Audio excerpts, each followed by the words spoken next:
1차전은 한마디로 얘기를 해보면 어쨌든 이겼다.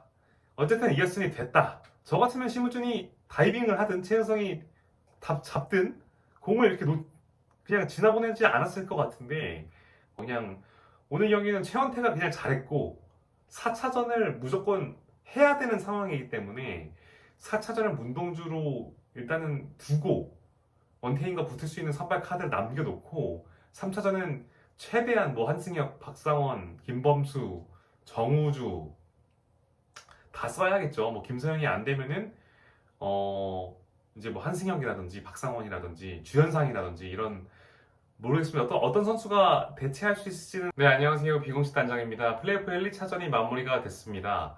대전 홈에서 펼쳐진 7년 만의 가을 야구였는데요.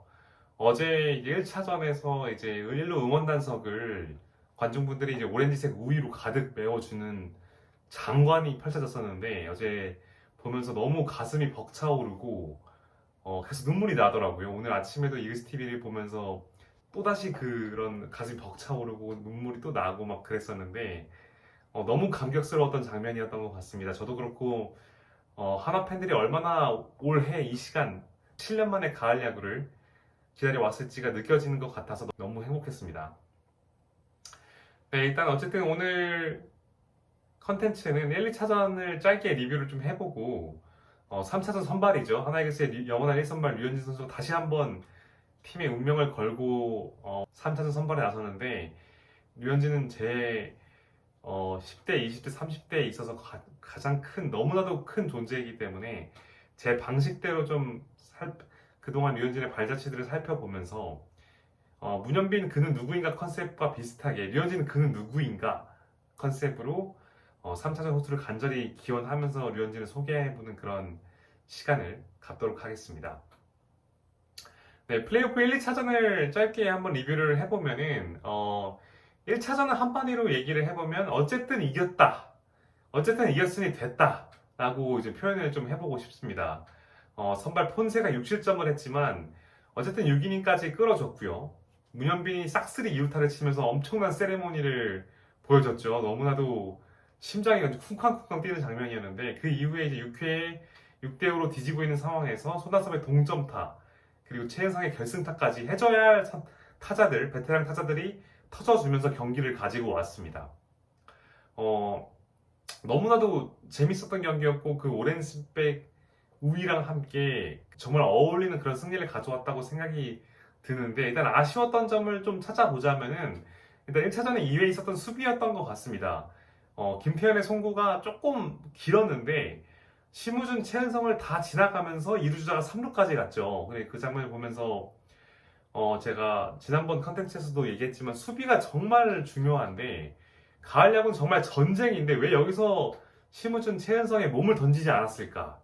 저 같으면 심우준이 다이빙을 하든 최은성이 잡든 공을 이렇게 그냥 지나보내지 않았을 것 같은데 정말 이 장면을 보면서 정말 안 되겠다. 이게 너무 오랜만이라서 그런가라는 생각이 들 정도로 다시는 이런 할 수 있는데 하지 않는 그런 수비는 나오지 않았으면 정말 좋겠고요. 뭐 정말 집중을 해야 되고 베이스 하나하나로 승패가 갈리기 때문에 이겨서 정말 다행이었던 것 같습니다. 그래서 그런 이후에 있었던 수비를 다시 한번 지적을 하고 싶고요. 또 아쉬운 점을 꼽자면 역시 이제 마무리 김서현이죠. 네. 지난 SSG전에서 좀 크게 무너졌던 그런 트라우마 같은 것들이 아직 남아 있는지 어제도 별로 좋지 못한 모습을 보여줬습니다. 특히 좀 우려스러운 점은 어제 이제 그 삼성전에서 공을 총 10개 던졌는데 직구 3개, 슬라이더 7개를 던졌습니다. 특히 이재현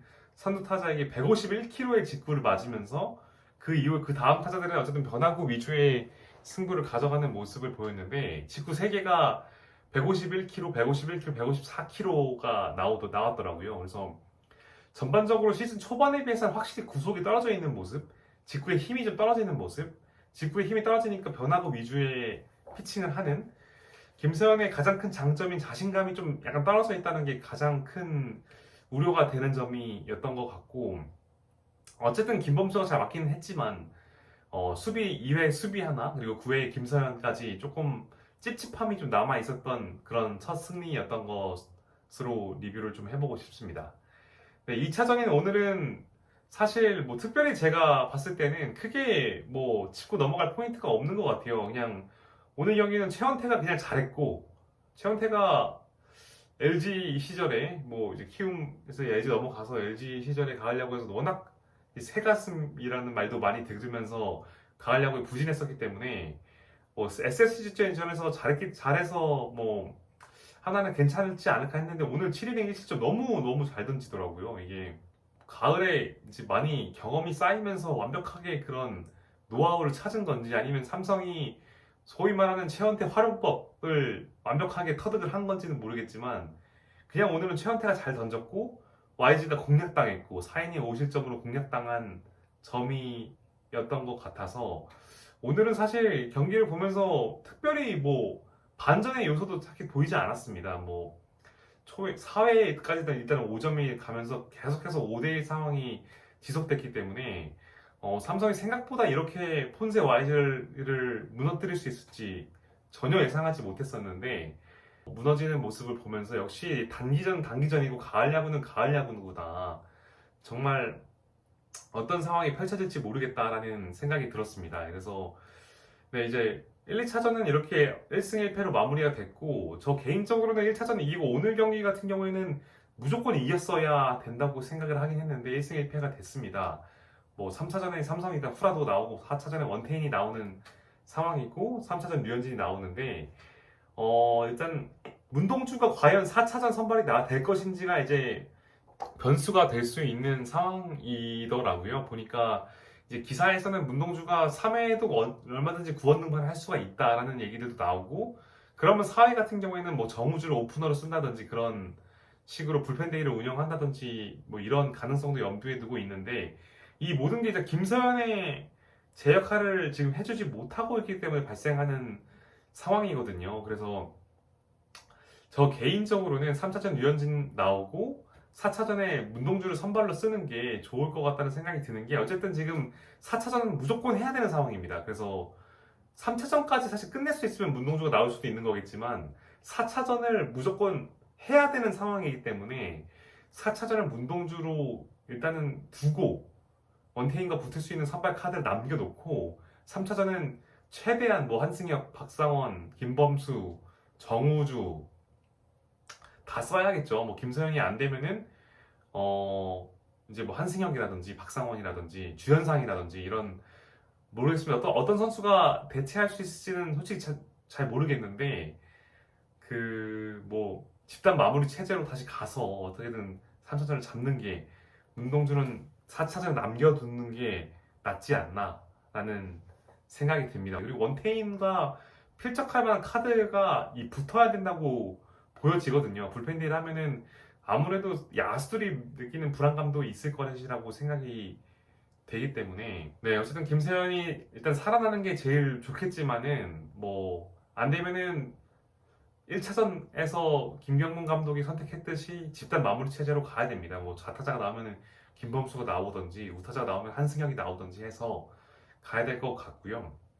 어쨌든 이효래한테 정규 시즌 마지막에 이제 김세현이 일단 무너지면서 어쨌든 그때 예방 주사를 맞았다고 해야 될까요? 그래서 1차전도 사실 김범수로 투수 교체를 할 수 있었던 것으로 보여서 네 3, 4차전 불펜 운용이 정말 중요하지 않을까라는 생각이 들고 거기에 더 얹어서 수비 지금 좀 더 집중을 해서 잔실수들이 나오지 않아서 꼭 흐름을 가지고 왔으면 좋겠습니다. 네, 그 다음 순서로 3차전 선발이죠. 하나이글스 영원한 1선발 류현진에 대해서 제 방식대로 제가 25년 하나이글스 골스팬이기 때문에 제 방식대로 좀 류현진을 소개하는 그런 시간을 가져보도록 하겠습니다.